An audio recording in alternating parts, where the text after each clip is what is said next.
Hello, everybody, and welcome to Talking Tunes with Dr. Tony. So, I'm going to be continuing with my top five list of various groups and artists. And this week's selection is David Bowie. David Bowie. So, of course, I'm not going to be talking about Space Oddity or Changes or Suffragette City or Young Americans or Rebel Rebel or Fame. Those are probably the most recognizable David Bowie songs. The challenging thing in terms of picking five songs that are representative of David Bowie is that his career was so eclectic. It's very difficult to pick five that are truly representatives, but I think I did a fairly good job. So, without any further delay, why don't we go ahead and get into it? So, number five is The Speed of Life. The Speed of Life. And this song may not be that recognizable to you by title, but if you hear it, you will certainly know it. It's an instrumental from the 1977 album Low, which was David Bowie's 11th studio album, and it was part of what's called the Berlin Trilogy.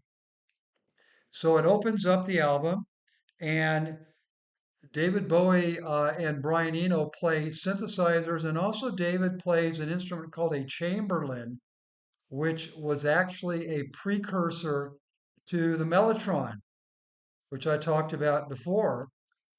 And it pretty much has tape loops that are very similar to the Mellotron. I don't really know what the differences are, but David does play that. And interestingly, originally there were going to be lyrics for this song, and it was the B side of the UK single, Be My Wife, from the same album, Low. So the melody is somewhat reminiscent of the old Deep Purple song, My Woman from Tokyo. If you know that song, especially the chorus, and you listen to the melody on Speed of Life, you'll pick up similarities, at least to my ears.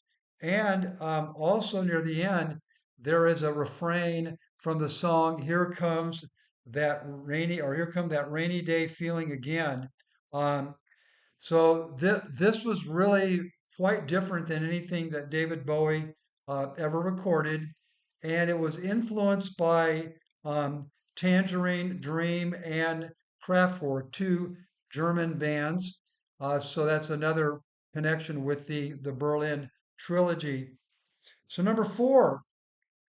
Now in this video, I'm actually deviating a little bit from staying away from mainstream songs. So my number four and my number two are songs that probably could qualify as mainstream, but I just selected them because they really stand out for me. So number four is Heroes, Heroes. So this also came out in 1977, and it came after the album Low, and Heroes clocks in at 6 minutes and 11 seconds.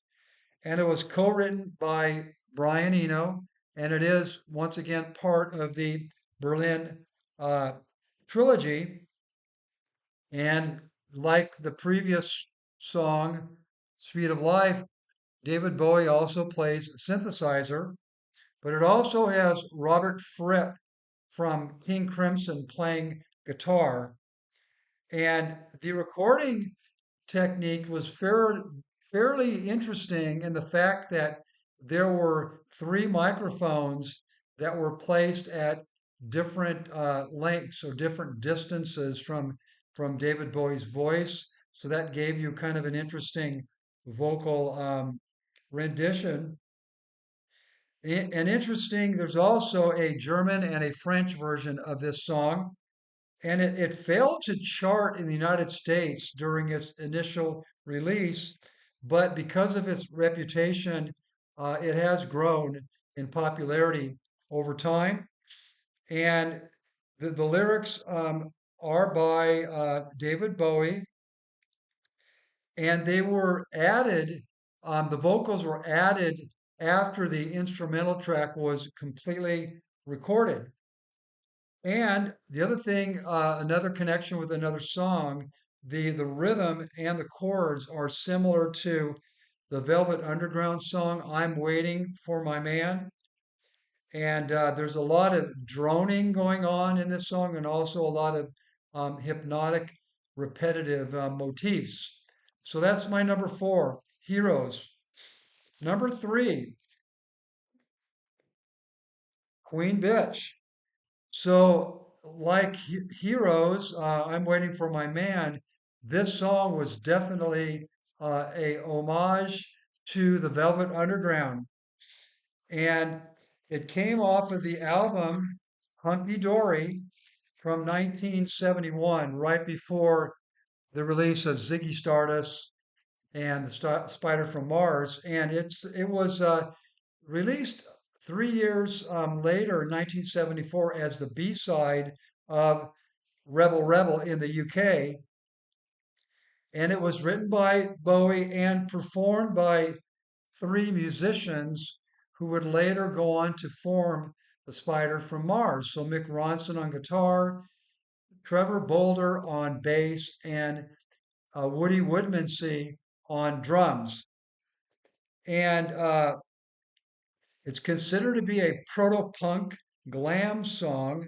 And like I said, it was a tribute to the Velvet Underground. And David Bowie did have a preoccupation with Lou Reed, which later on manifested itself as David Bowie helped revive Lou Reed's declining career by producing the album called Transformer, which had the song Walk on the Wild Side. So, and also at David Bowie's 50th birthday party, he did perform this song with Lou Reed. So the song begins with a countdown, and then Bowie comes in with acoustic guitar, and then Mick Ronson comes in with some really cool guitar chords that are definitely heard again later in the next album, Ziggy Stardust. So when asked about the chord patterns of this song, um, Mick Ronson actually said it's a takeoff from the song Three Steps to Heaven by Eddie Cochran. I had a chance to listen to that before I recorded this video, and sure enough, the chords in Queen Bitch are very similar to Eddie Cochran, Three Steps to Heaven. I don't know if there's any lawsuit, probably not. Number two, number two, again, it's a popular song, but a great song, and so I picked it anyway. Golden Years, Golden Years, from the 1975 album Station to Station. And it comes in at 4 minutes and 3 seconds. And it's got a funk and disco feel to it. So it was a really great song to dance to at the clubs. And it charted at number 8 in the UK in its release, and also number 10 in the US. And the one of the Bowie biographers stated that Bowie wrote the song for Elvis Presley, and Colonel Tom Parker thought it would be a great song for Elvis, but for some reason it was turned down. But Elvis did write a letter to David Bowie thanking him for submitting the song, and David Bowie kept and cherished that letter for the rest of his life. This song was a follow up to the single Fame. So definitely Fame was played in a lot of discos. Golden Years probably as well, but it was a little more diversified, less repetitive, and it was the first song recorded for Station to Station album. And what I love about the song is there's some very cool guitar parts from Earl Slick, also hand claps, which were later used on the song Hang On to Yourself from Ziggy Stardust. And the vocals are really, really exceptional on this song. So, Golden Years, number two. So, number one is probably going to come across as a surprise to many of you, just as my number one for The Who, Sea and Sand, surprised a lot of my friends. So I thought long and hard about this, and this was actually a remake. And the song is Wild is the Wind. Wild is the Wind. Also from Station to Station, clocks in at 5 minutes and 58 seconds. And it closes the album. So this was primarily a cover song from Nina Simone, and it was written by Washington and Tiopkin. And Simone wrote it in 1966, but more earlier than that was also recorded by Johnny Mathis in 1957, which was the soundtrack title for a movie called Wild is the Wind.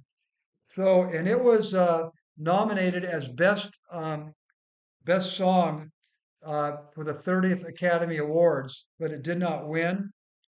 So both versions, Nina Simone and Johnny Mathis, they're slower than David Bowie's version. But I think that David Bowie's version is actually superior to those other two. And the best word that I can use for this song is a haunted melody. So I hope that you'll take time and listen to the songs that I talked about today that were not that familiar to you. Again, I mentioned how you could do this is have your phone or a tablet and a Blu-ray speaker or Bluetooth speaker. Sorry, not Blu-ray.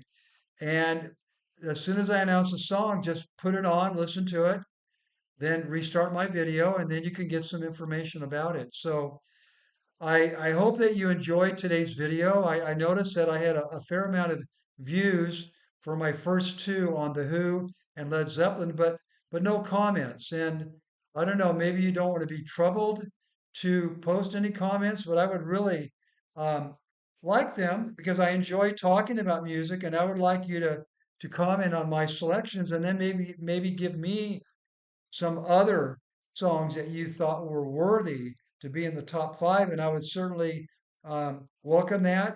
And I think that some of the viewers would also like to see that. So it's a nice way that we could talk about music in a very non-confrontational, non-threatening way. So that's it for today, and I look forward to you next time when I get into my next installment of Talking Tunes with Dr. Tony on my top five songs that perhaps you've never heard. Take care, and I hope you have a great day. Bye bye.